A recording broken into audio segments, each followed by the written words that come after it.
ئەرێ جەماعەت ئەوە چییە و چ باسە لێرە؟ کرۆ بەرنامەی میگمیک باسی چێشتەی کۆمەڵگایە. خۆشی و خەندە و ئامۆژگاری ئازار و دەردی ڕۆژگاری خۆشی و خەندە و ئامۆژگاری ئازار و دەردی ڕۆژگاری لاتان دەبین بە یادگاری خۆشی لە نێوتان دەباری لاتان دەبین بە یادگاری خۆشی لە نێوتان دەباری خۆشی لە لێوی هەمووتان دەباری. بەرنامەی میگمیک ببینە خەم لە بیرکە بە یەکجاری بەرنامەی میگمیک ببینە خەم لە بیرکە بە یەکجاری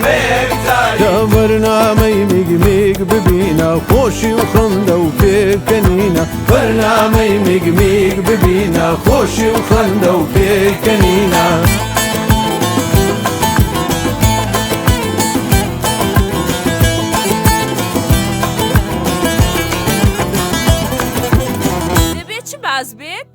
باسی کێشەی کۆمەڵگایە گریان و خەندەی تێدایە باسی کێشەی کۆمەڵگایە گریان و خەندەی تێدایە خەند و ئامۆژگاری لایە باسی دەکەین لە گشتایە خەند و ئامۆژگاری لایە باسی دەکەین لە گشتایە بەرنامەی میگمیک ببینە خەم لە بیرکە بە یەکجاری بەرنامەی میگمیک ببینە خەم لە بیرکە بە یەکجاری کە بەرنامەی میگمیک ببینە خۆشی و خەندە و پێکەنینە بەرنامەی میگمیک ببینە خۆشی و خەندە و پێکەنینە میگمیک خۆشیە میگمیک تاڵیە میگمیک خەندەیە میگمیک ئامۆژگاریە.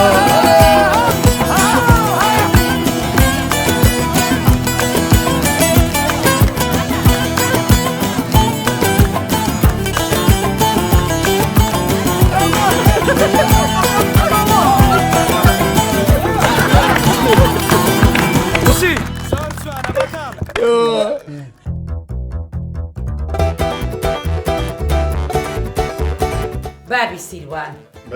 ئەتۆ دەبینی بزانە ئەو مناڵانە دانبینیت بزانە دێنەوە ئەو ماڵە کەس نازانێ لێ کوێن شەڕا هاریە هاربوونە تێناکەم لە شوێنێکن بەس بزانە تۆ لۆ مناڵانە ناپرسی کەسێ دەبێ گەڕێما ئەڵەدانمەکی لێرە دەبن قەڵەباڵی هەر پرتە پرت و فشەفشیانە ئەو هەمکڕم ئەسا تو دانیشتینە هێ من خۆشە دەنیانگەڕێ زاحێری لە خۆیان دەگەڕێن دێن دەڕۆن چەندیان دەوێت کورە پیاوەکەیان وەڵڵای ئینسان دڵی لە لای مناوە جەرگ هەمانی نییە بەخوا وەختە شێدم نازم لۆ نانەوە کورجارێ شەیش نانەوە کچۆی هەوکە دەزانی سێ لەسەری ئەو زادەی ڕاوەستانە حیتە حیتیان و گەمەی دەکەن و تەماشای عالەمی دەکەن.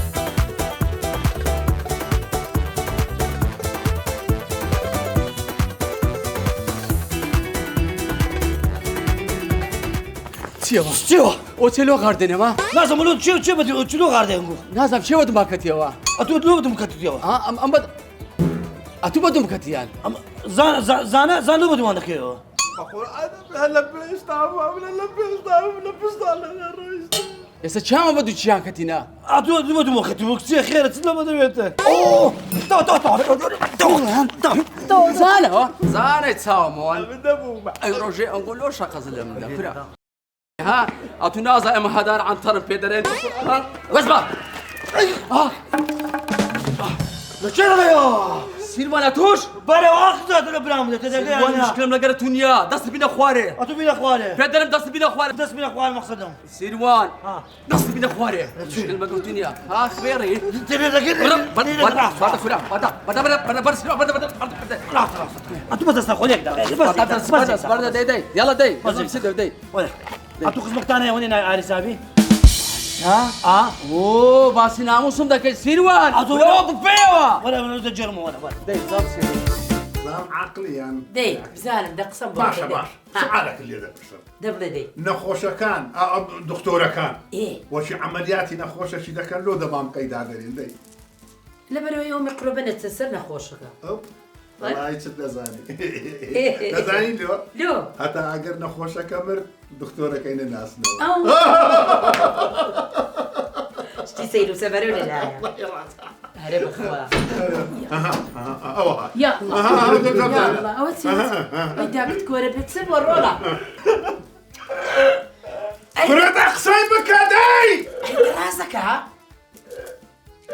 یا الله کورە قسەی بکە دەی كنت تراس عزيتي بدا كاتب لك كرم دايما والله يا الله يا الله چێرەتی دا أنا أصب لنا ها شنو هي أنا أصب لنا دەوە لیگەر بە هەناسەی بدێ دا هەناسە بدێ دەی بابا ها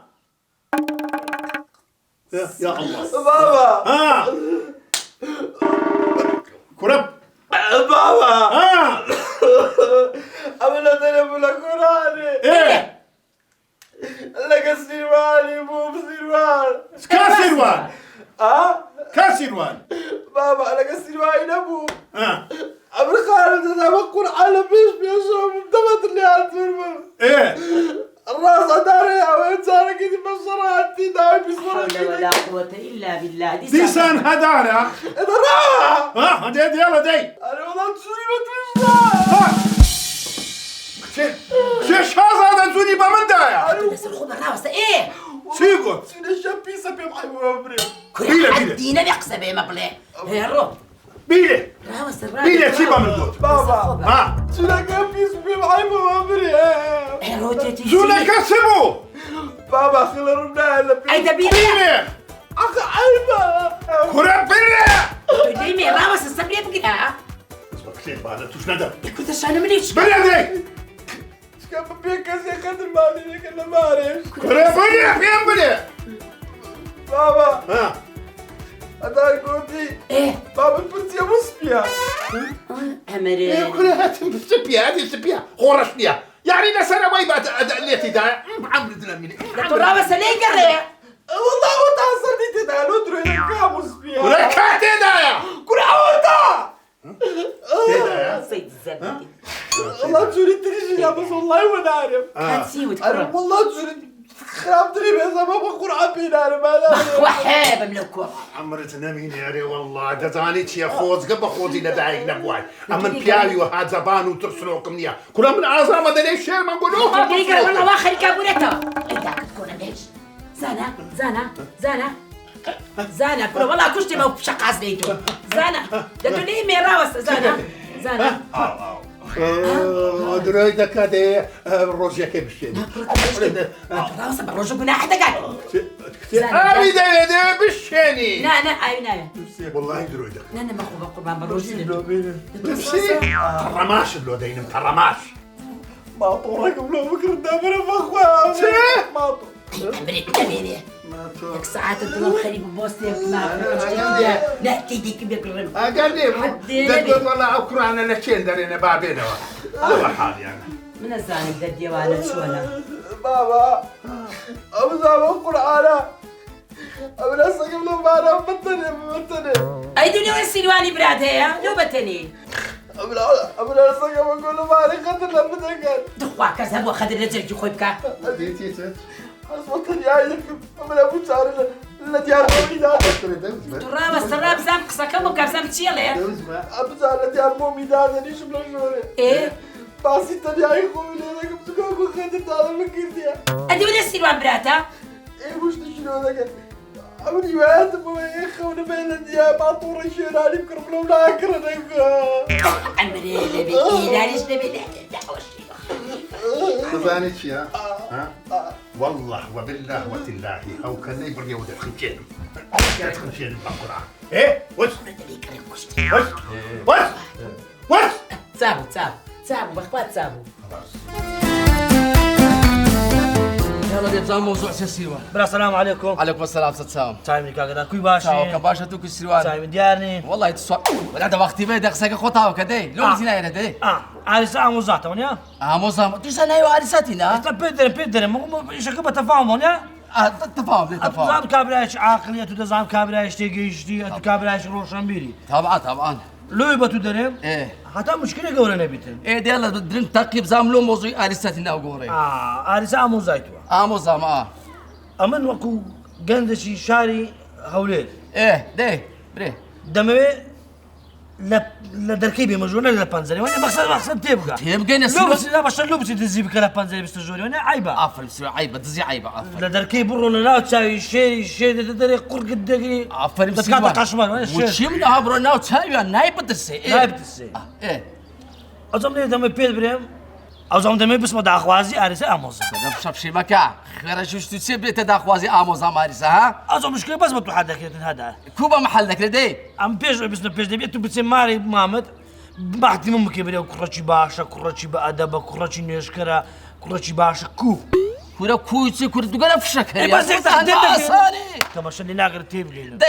دي واجب شلو شركة دي مانجا أنا همو مانجي براتو أقل أوش ترفيك هم أو آيفونك بداية لو ذكرم آيفونك عقي شقاز لك إيه ودزانم آيفون شازك لو ذكرم إيه أو ويت أو إذا إيش شقاز لك إيه هم مانجي براتو تنبي بلاي كمي شيء صار ده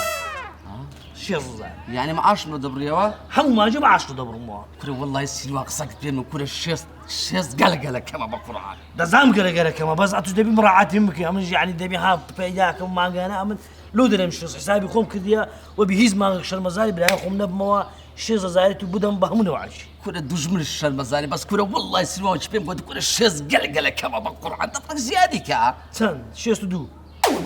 كورا شيس تدو تسير وان مع الخير النبي أدي ناول اللون بكا صتا كوتا صتا كيز عيبين هزار كورا قلا زور هذا صدا زابا شيء تدري كورا والله سير وصاد هزار والله قلا كما بخو إلا بخاتوها براسي بيبريم شو ما دام ببياون دي بيش لا والله نش سيمن نصتيتو ايه حفتا وشش زار دمي هم ما جي حق بي كورا والله سير حفتا وششكا قلا كما بخو داي كعكم لصتي نايم اخوار سير صد انا والله صتا كتها برا صد ايه تواو بس انتو سملو دكي كورا امن ايه اسا دي بيتي ماري مامت اما يشتروا خمس ما داك ما دا وانا ولد بيجنن بينين وانا موضوعي ده كما امام صالحي أو توست هذا الشيء ما صالح إنه تيجي جاني كم كروتش كم ومحتم كم وبيفهم دني كورا خم النبي وهاد سيرمان لو هالو تيدا كشف أتخيل نبي نا كورا أتخبر سيرمان كورا كورا لوز ترونا ده قول سيرمان قربان ده ولا عم جواد الرم إيه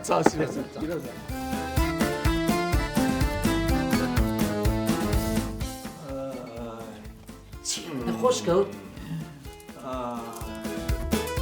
في قلبي دري أكرم أخوات لي زختي هالستايا تبلي ولا ترسم لك قصبك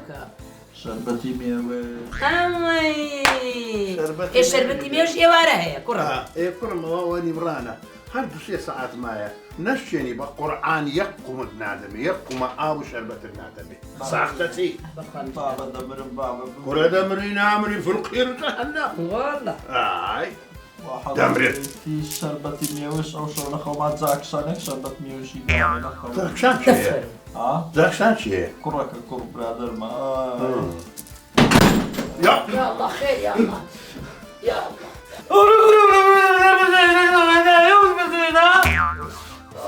اخواتو بابي خالد جولة اوازي خوش من جملة بربر يبدو عليه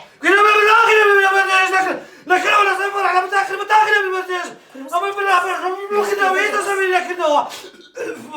بس أمري نكشتيا بس أول نبي لا مش كنت ولا قال كرة شيء 6 ساعات وعورتها نعسل ماشي سلمت شو تسيا سيا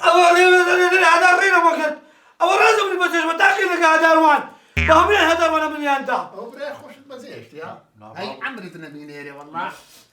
زينو دبراي دار زي بخاطري وفكر بس هذا ورموني مكان تدوي أو عيالي بردي بابا جاك مو نقري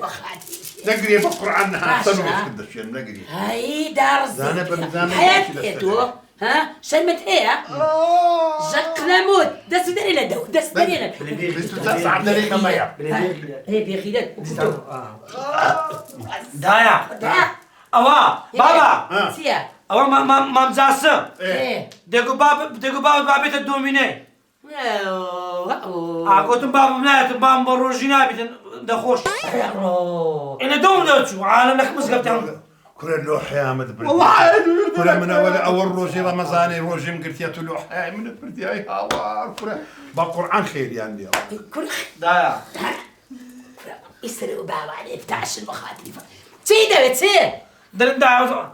عالم همش جينا له جينا كلنا يعني ما بيسراحات قلنا دلي هالي ترينا باري سنينة بس انا خوش دوباره كوا هالي ترينا باري سنينة وين ده سنينا باري خلينا كره تو بخور جني تسي لو جنم لو دوشينا لكن داكم دوشينا جني كره جني هنا انا وازاني تسي باكة صغاري بكري لاجل فانتي بني بلي عصانترا لو باكة يلا تبعتوا جنينا باكة صغار بكل كده انا بركت كرم من بياو بوم لو يا رب يا ريما وين ما في ناولا ترى ماشي لو ترى لو ترى ما ايش كنتو اي هاور ماش كنتو انا راسك اكرم كروشن بنانو تماتا بخل نحكي لو بلا طما ولا لا طما تاو خوش لو طما طما دي هم روجي كره امين بياو بوم ايشم دكير عارق خم درجان بعارقيني سوانم بارم غير كده وسوما داخ بازي داخ تو امني دايم اتو تسد هيا بزارم جرفانت دينار شي كداني اخر كون شني دايني كريتو ما صاحبي صاحبتو صاحبي يقدر ما ولا يقدر لبركينيا لو ناسيش دارزي بخاطي بيا غمر بيا بخد بروكاس بيبكا بيا داسي خسسرت كي واحد بمنو باب بتينا داخل ونيا ايش دكتم زعل بابا باجنا كيبين لا بيا وش جنينا عبد بيا نخيل ونيا مالك حاضر كوش تحاضر اذا جي مدرتي وقتي خل خوينا دزيو تبدو او كردا بيانا لو كرم لو شو على ما وش جنينا كرة عزاري هي كرة دي دم كذا كرة عزاري هي كرة تدلعك ورا عزاتي تدلعك ورا بارك الله يا الله يا الله استغفر الله لو حدا كان ايوا توبة خوي ويباو كروت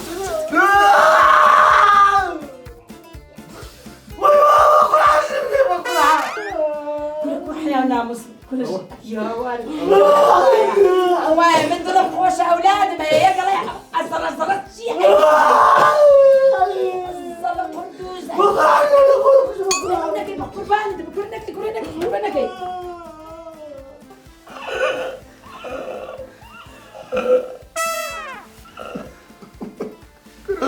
انت وزمتاي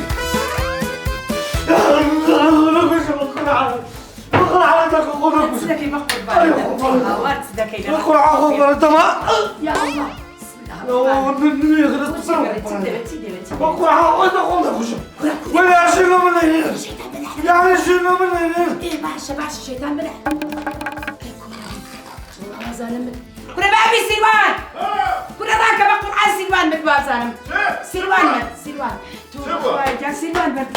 فياك وخيرا كرة سلوى سلوان كرة سلوى سبق قرآن سلوى كرة قرآن أولو سلوان عندك كيمر ديا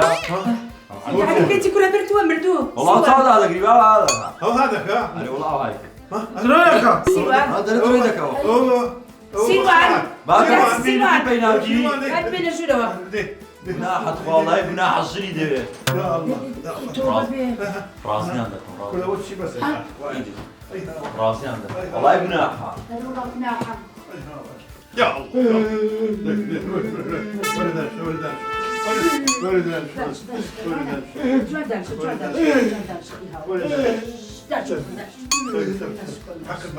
حق بس على عيني بيكون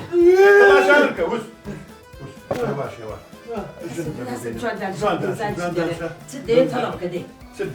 هو على ما مش اللي بس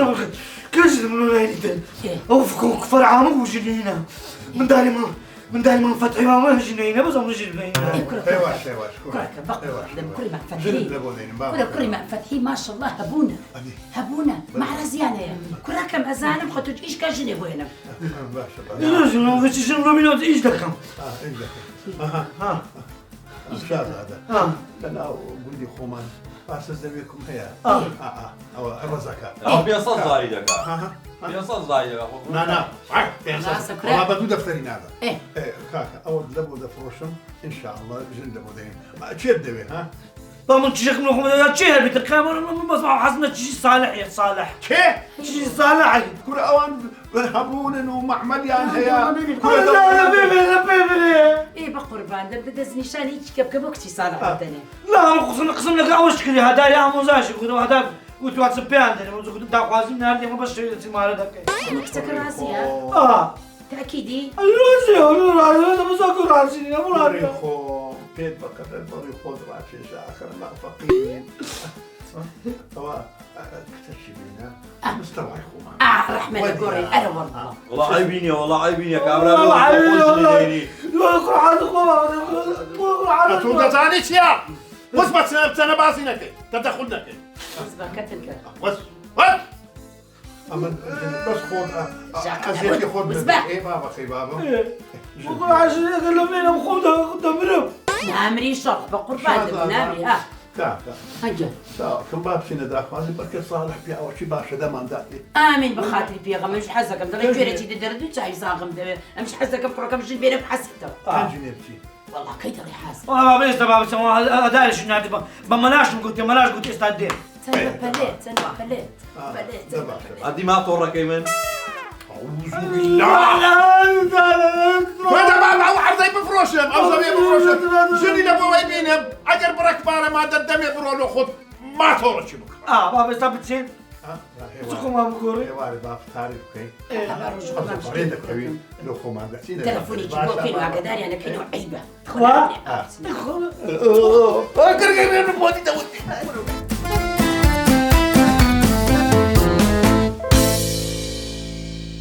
برنامج ميق ببينا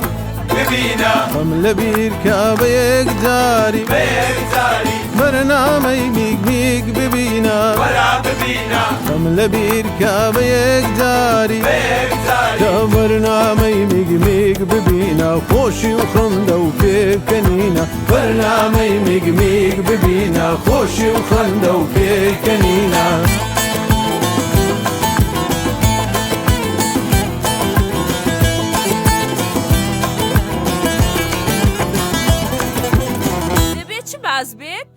باسی چێشەی کۆمەڵگایە گریان و خەندەی تێدایە باسی چێشەی کۆمەڵگایە گریان و خەندەی تێدایە خەند و ئامۆژگاری لایە باسی دەکەین لە گشت لایە خەند و ئامۆژگاری لایە باسی